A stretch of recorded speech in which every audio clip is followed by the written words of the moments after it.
하이 트아타 저녁반 좀 탔어. 지금 뭐 크게 뭐 할 거 아니고 그냥 공포 라디오 좀 읽어보려고. 약간 맛보기. 우리 그때는 봉팔이랑 나랑 연기하듯이 읽을 것 같긴 한데 지금은 불러볼 건데 내가 그냥 대강 읽어주는 거. 내가 살짝 읽어줄게. 공포 라디오.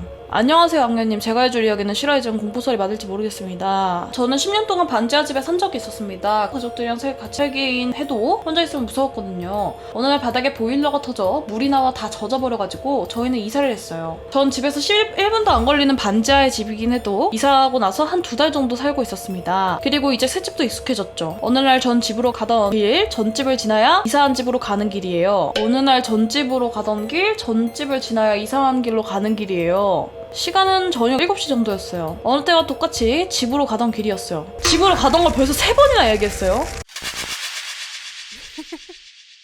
근데 뭐에 이끌리듯 전집에 문 앞에서 아빠나 누나가 집에 있을 시간이라 문을 똑똑거리며 문 좀 열어줘. 한 3분 동안 홀린 듯이 문 열 때까지 기다렸죠. 근데 갑자기 머리에서 나 이사했었지? 라는 생각인 거예요. 창문이 열려 있었어요. 그 안에 보니 온통 검정색.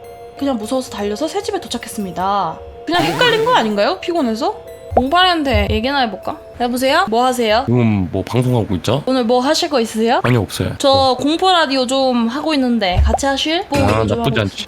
여기가 진짜 레게노가 개 많아. 애들 들려줬는데 되게 무서운 거 많았다고 그랬어. 그래서 뭐 읽으실지 모르셨어요? 저수지에서 수영할 생각 마라. 아 이거다. 오케이. 저 준비됐어요. 무서워. 아주 어렸을 적 얘기야. 내가 6살쯤 됐을 무렵이지. 나와 우리 부모님은 시골 외갓집에 놀러가게 됐어. 지금은 눈 씻고 찾아볼 수도 없을 정도로 시골틱한 허름한 집이었지. 고작 해야 갯벌 가서 털개 잡고 사촌 형들이랑 전쟁놀이 하는 거 이외에는 별거 없었어. 그러던 와중에 우리 식구 모두가 근처 저수지에서 고기나 구워 먹기로 한 거지. 한여름이니까 저수지 물에서 수영도 할 겐 말이야. 당시에 우리 아빠가 구입해준 아동용 구명조끼를 입고 나는 물속으로 한 발자국씩 내디려갔어. 그때 처음 들어가 본 저수지에 대한 느낌은 고여있는 물이라 미지근했어. 수영하기는 괜찮은 정도. 한 발자국 내디디면 발목까지 3-4번 내디디면 무릎 정도까지, 좀 더 들어가면 깊이를 알 수 없을 정도로까지 확 빠져 들어가더라고. 땅에 발이 닿지 않자 순간 겁이 덜컥 났지만 이내 적응되더라고. 물에서 즐거운 한때를 보내는 우리 식구들이 나를 쳐다보고 손을 흔들어주며 너무 멀리까지 가면 안 되라고 얘기하더라. 나도 삼촌들과 이모들을 향해서 손을 흔들어줬었지. 너무 신난 나머지 양팔을 들어 만세를 외쳤어. 그 순간 내 체구에 비해 약간 헐렁거리던 구명조끼에서 몸이 빠져버린 거야. 처음 물속에 빠져본 날이었어. 너무 놀란 탓에 난 사력을 다해서 허우적거리며 물속으로 가라앉지 않게 발버둥 치고 있었어. 난 서서히 물속으로 가라앉고 있었어. 숨을 쉴 수는 없었지만 당시 기억으로는 물속으로 가라앉는 그 순간이 왠지 편하게 느껴졌어. 뭔가 부드러운 깃털이 내 몸을 간지럽히는 듯한 기분이 들었어. 하늘하늘한 무언가가 내 등을 감싸고 어루만져주는 그런 기분. 지금도 그 느낌을 잊을 순 없을 것 같아. 가라앉은 순간에도 난 눈을 뜨고 있었기 때문에 볼 수 있었어. 물살을 가르며 나를 향해 다가오는 우리 삼촌의 모습을 말이야. 나를 향해 손을 뻗어오는 삼촌을 보는 순간 안도가 느껴졌어. 그러나 그것도 잠시. 나를 보며 눈이 휘둥그레져서 물 밖으로 황급히 올라가더라고. 아마도 숨이 차서 그랬겠지. 그 어린 나이에도 난 이제 죽었구나 하는 생각이 내 머리를 스쳐 지나갔어. 그리고 그 후에 물속에서 기억은 없어져 버렸지. 다시 눈을 떴을 때는 병원이었어. 결국 우리 막내 삼촌이 나를 구해내고 만 거야. 나를 무트로 끌어낸 직후 그 자리에서 기절해버렸대. 내가 병원에서 하루를 머물고 외갓집에 갔을 때야. 다른 식구들은 서울로 올라가는 우리 가족에게 작별 인사를 하기 위해 다들 밖에 나와 있었는데 여전히 막내 삼촌의 모습은 보이질 않더라. 조카들 중에서도 나를 가장 이뻐하던 막내 삼촌이었는데 어린 마음에도 너무도 서운하게 느껴졌어. 그 이후로 몇 년 세월이 흘러가고 내가 고등학생이 되었을 무렵 외갓집에 놀러갔을 때야. 난 우연찮게 외갓집 식구들이 하는 얘기를 듣게 됐어. 내가 물에 빠져 허우적거리던 나를 구한 이후로 우리 막내 삼촌은 매년 여름 이맘때쯤만 되면 방에 틀어박혀서 나올 생각을 하지 않는다고 하더라고. 그 이유가 너무 궁금했던 나는 3일 밤낮으로 막내 삼촌에게 매달려 그동안 무슨 일이 있었던 거길래 그러는 거냐고 물어봤어. 소주를 들이키던 삼촌이 조심스럽게 입을 열어 얘기했어. 내가 널 구하러 물속에 들어가 네 손을 잡으려고 하는 순간 난 똑똑히 봤어. 네 등 뒤에서 긴 머리카락을 나풀거리며 서있던 여자 시체 말이야. 퉁퉁하게 불어버린 얼굴인데 그 눈동자는 나를 쳐다보고 있었어. 나를 문득 스쳐가던 삼촌의 모습이 순간 떠올랐지. 나에게 손을 뻗으며 깜짝 놀라 휘둥그레진 눈빛을 한 채 물 밖으로 황급히 빠져나가던 삼촌의 모습을 말이야. 단지 숨을 참지 못해 나갔던 게 아니었던 걸 알았어. 이야기를 들은 바로는 실종된 여인이 저수지에서 발견되었던 거야. 지금은 이 세상에 안 계시지만 나를 구해줄 때 삼촌의 눈빛은 지금도 잊을 수가 없어. 그리고 하나 더. 내 등을 간지럽혔던 그 부드러운 촉감까지 말이야. 머리카락이네. 머리카락이었네. 야, 상처가 얼마나 진짜 놀랬을까? 진짜 가장 보기 힘든 시체가 물에 뿌른 시체래. 그래서 잠수하시는 분들 보면은 물에 뿌른 시체는 아무리 봐도 적응이 안 된다고 하시잖아. 여기 약간 썰 다 재밌지? 재밌네. 이거 읽어줘, 이거. 교통사고 난 현장 목격하고 귀신 시인 썰. 오케이. 있습니다.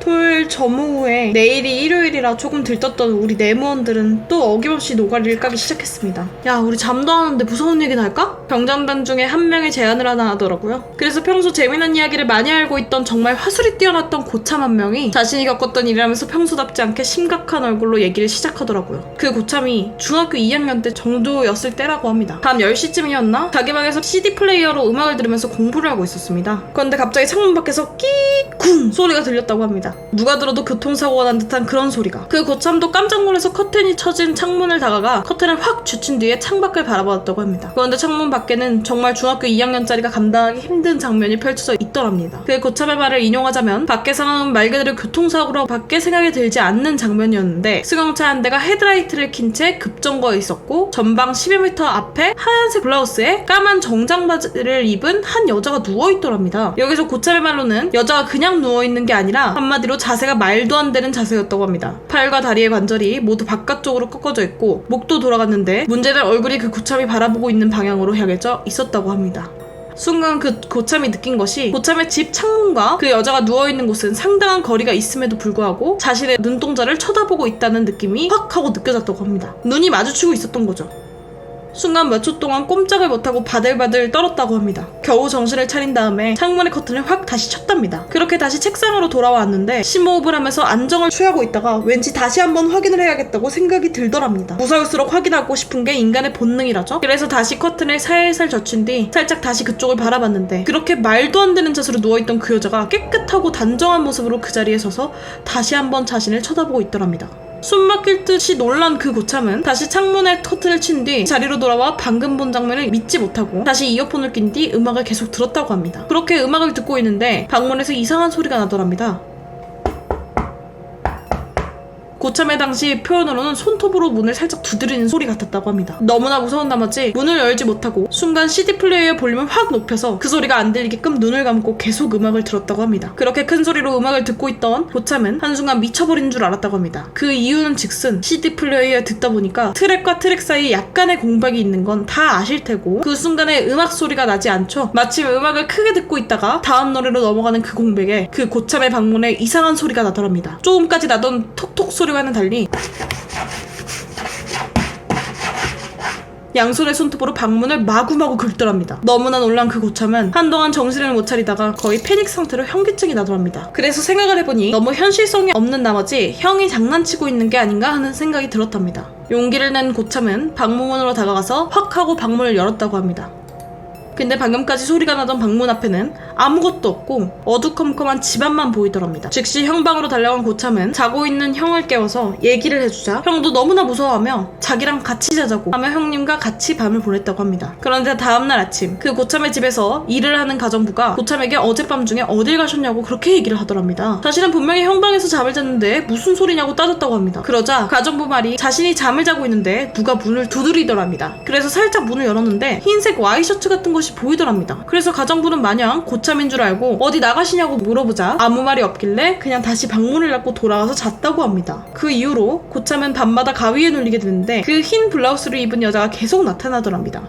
계속 시달리다가 결국엔 어머니께 얘기를 하였고 퇴마사 비슷한 그런 직업을 가진 사람을 집으로 불렀는데 대뜸 집으로 오자마자 고참을 보고 한다는 소리가 야 이년아 거기가 어디라고 들어가 있어? 라고 소리치더랍니다. 그렇게 한동안 욕을 하고 주술 비슷한 것을 외우고 그러더니 그 퇴마사의 눈빛이 고참의 머리 위를 향해 쳐다보더랍니다. 그 이후 정말 퇴마사의 능력인지는 모르겠지만 더 이상 가위에 눌리지는 않았다고 합니다. 근데 가끔씩 아주 가끔씩 그 여자가 나타날 때가 있다고 합니다.